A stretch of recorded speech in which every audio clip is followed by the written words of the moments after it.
So far, we've created a basic track and improved upon it by adding curves to the driving line and decorations to fill in the environment. Now we can move forward to getting you into pro status by adding triggers and events to our track. Once again, we're not going to get too deep, so to save time, let's start with the track from the last video. Triggers and events are more advanced tools. I'll provide a basic explanation as to how they function now, but I highly recommend you watch the triggers and events tutorial later in the series to learn more. You can find more examples of triggers and events in action in the examples category under logic. Events are basically tools that perform some sort of action, and triggers are how the events are activated. Okay, the first thing we're going to do is add an explosion. You can make explosions by breaking the explosive objects like landmines or dynamite boxes, or you can use an effect event to activate explosive effects, which is what we'll do here. I like using explosive effects because you get more control over the explosion and you have a wider variety of explosions. For now, let's select a C4 explosion. Hit up on the D-pad to open the Properties menu and make sure the Enabled and Loop checkboxes are unchecked. Let's place it near the start of our track so we get a big bang right off the bat. Next, we'll place an area trigger and an effect event.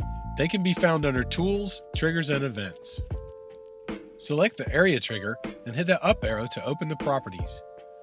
Select the On Hit option and choose the effect event by hitting X.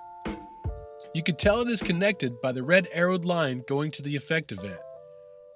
Now, when the trigger is activated, it will send an impulse to the effect event.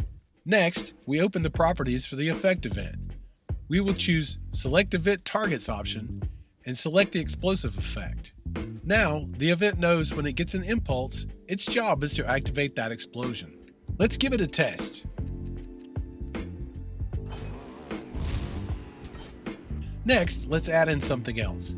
I've created this obstacle with a log pile too high for the router to pass. The idea being, once the router gets close enough, the plank the logs are sitting on will break, and the logs will fall away, leaving a path for the router to pass. For this, we need an area trigger, a physics event, and a break event. Again, we start by opening the options on the area trigger and connect the On Hit option to the physics event. From there, we open the physics event and connect the Select Event Target option to the logs. An impulse can be passed along between events. So now, instead of placing another trigger, we can select the Event Filter option and pass the impulse along to the break event. Finally, we open the break event and select the board with the Select Event Target option. Now we are all set. Let's give it another test run.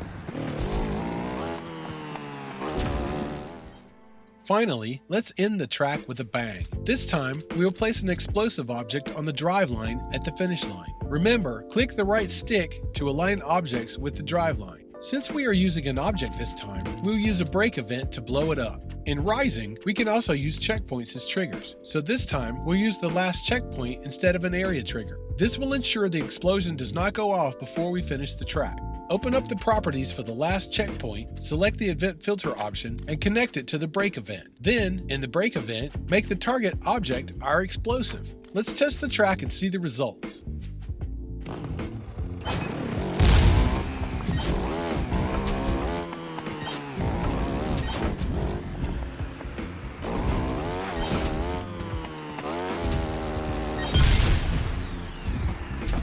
There you have it, the basics for adding triggers and events.